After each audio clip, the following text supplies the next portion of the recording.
Dear viewers, आज के lecture में हम पढ़ने वाले हैं कि एमएस पावर पॉइंट के अंदर आप मोशन पाथ का यूज़ करते हुए किस तरह से ये इफ़ेक्ट आप क्रिएट कर सकते हैं अपनी प्रेजेंटेशन के लिए। लेक्चर स्टार्ट करने से पहले हमेशा की तरह यही कहूँगा कि अगर आज की इस वीडियो से कुछ आप सीख पाएँ, कुछ आप न्यू लर्न कर पाएँ तो इस वीडियो को लाइक ज़रूर कर दीजिएगा। तो स्टार्ट करते हैं आज का लेक्चर। सबसे पहला काम आपने क्या करना है कि आप फाइल पे आएंगे और उसके बाद आपने न्यू पे क्लिक करना है एंड ब्लैंक प्रेजेंटेशन पे हम क्लिक करेंगे। उसके बाद होम टैब पे क्लिक करेंगे, लेआउट पे आना है और ब्लैंक पे क्लिक करेंगे। और फिर उसके बाद आपने इंसर्ट पे आना है और शेप पे हम जाएंगे और यहाँ पे रेक्टेंगल हम सेलेक्ट करेंगे और यहाँ पे क्लिक करते हुए आपने इस तरह से एक शेप क्रिएट कर लेनी है। फिर उसके बाद आप जैसे शेप पे क्लिक करेंगे तो ऊपर शेप फॉर्मेट का एक टैब ओपन होगा। यहाँ पे आप क्लिक करें, शेप फिल पे आएँ और यहाँ से अपनी मर्ज़ी का कोई भी कलर आप सेलेक्ट कर लें। जैसे फ़र्ज़ कीजिए मैंने ये वाला कलर यहाँ पे सिलेक्ट कर लिया। अब उसके बाद शेप फॉर्मेट की टैब से आपने शेप आउटलाइन पे आना है और नो आउटलाइन पे आपने क्लिक करना है। फिर उसके बाद आप इंसर्ट पे जाएंगे और उसके बाद वर्ड आर्ट पे आपने जाना है और यहाँ पे आपने ये वाला स्टाइल इसमें सेलेक्ट कर लेना है। और उसके बाद अपनी मर्ज़ी का यहाँ पे कोई भी टेक्स्ट आप टाइप कर लें, जिस तरह मैंने यहाँ पे टाइप कर लिया वेलकम।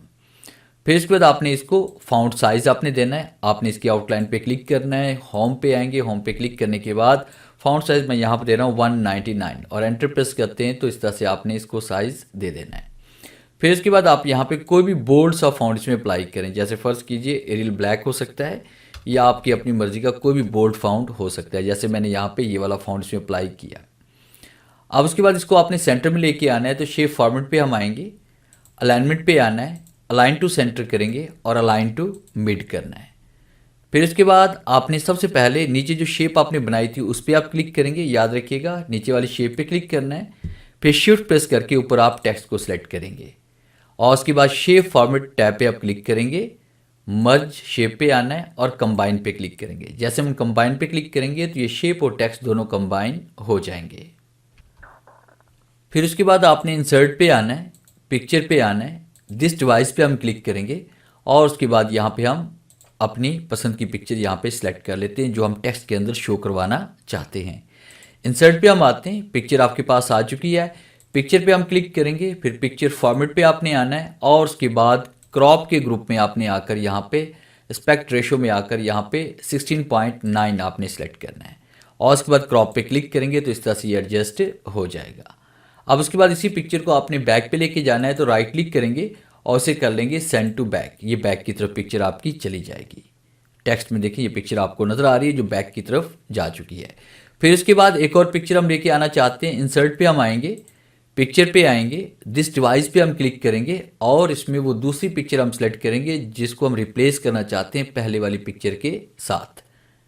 आपने इंसर्ट पे आना है, फिर उसके बाद पिक्चर फॉर्मेट पे आप आएंगे, क्रॉप पे आएंगे, एस्पेक्ट रेशो पे आएंगे, 16:9 पे हम क्लिक करेंगे और उसके बाद क्रॉप पे क्लिक करेंगे तो इस तरह से क्रॉप हो जाएगा। फिर उसके बाद इसी पिक्चर को आपने राइट क्लिक करके आपने सेंड टू बैक कर लेना है। अब उसके बाद हम इसका जूम आउट करेंगे। यहाँ पे क्लिक करते हुए आपने इसको जूम आउट कर लेना है इस तरह से।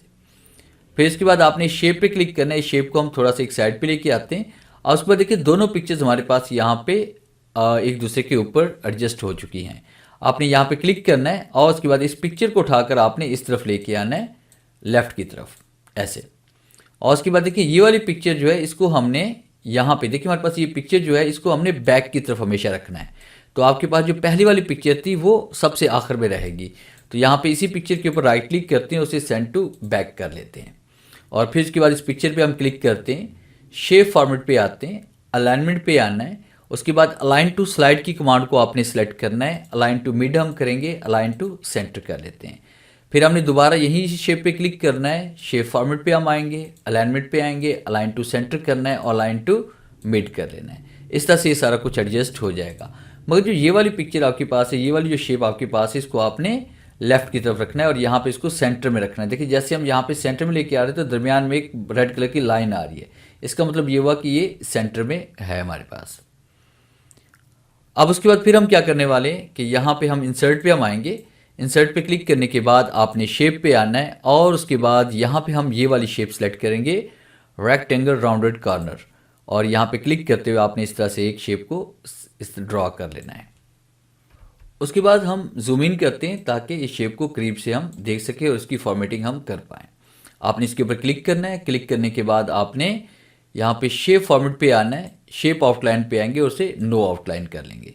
और उसके बाद इस येलो डॉट पे क्लिक करके आपने इस तरह से इसके कॉर्नर को मज़ीद आपने इसमें गुलाई की तरफ ले जाना है।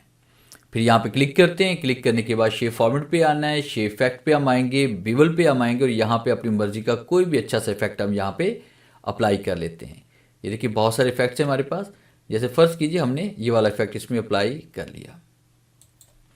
अगर आप इसमें मजीद कलर्स अप्लाई करना चाहते हैं तो इसके लिए आपने शेप फॉर्मेट पे आना है, ग्रेडियंट पे आप आएंगे, मोर ग्रेडियंट पे आप क्लिक करेंगे और यहाँ पे क्लिक करके अपनी मर्जी का कोई और कलर भी यहाँ पे अप्लाई कर सकते हैं। देखिए बहुत सारे शेड्स आपके पास हैं, जो शेड आपको अच्छा लगे वही शेड हम यहाँ पे अप्लाई कर सकते हैं। उसको यहाँ पे ऐसे एडजस्ट भी कर सकते हैं। फिर उसके बाद आपने क्या करना है, हम यहाँ पे जूम आउट करते हैं ताकि इस जो हमारे पास ये वाली शेप है इसको हम सेंटर में एडजस्ट कर सकें। तो यहाँ पे क्लिक करते हैं। क्लिक करने के बाद शिफ्ट के साथ हम यहाँ पे क्लिक करेंगे। फिर उसके बाद शेप फॉर्मेट पे हम जाएंगे, अलाइनमेंट पे जाएंगे और उसको हमने मिड कर लेना है। और उसके बाद फिर खाली जगह पे क्लिक करें और यहाँ पे क्लिक करके आपने इसको इस तरफ लेके आना है, ये इस तरह से। फिर उसके बाद शिफ्ट के साथ आपने पिक्चर को सिलेक्ट करना है और आपने एनिमेशन पे आना है। एनिमेशन पे क्लिक करने के बाद फिर आपने इसके ड्रॉप डाउन पे क्लिक करना है और यहाँ पे हमने मोशन पाथ, ये लाइंस वाली एनिमेशन यहाँ पे अप्लाई करनी है। यहाँ पे क्लिक करेंगे, एनिमेशन आपकी देखिए अप्लाई हो जाएगी। अब एनिमेशन का रुख हम यहाँ पे चेंज करने वाले हैं। तो देखिए जैसे आपने एनिमेशन अप्लाई की तो आपके सामने यहाँ पे इफेक्ट ऑप्शन का ये बॉक्स ओपन हो रहा है। यहाँ पे इफेक्ट ऑप्शन पे आप क्लिक करेंगे, लेफ्ट टू राइट पे हम क्लिक करेंगे। अब देखिए लेफ्ट टू राइट की तरफ मूव हो रहा है हमारे पास।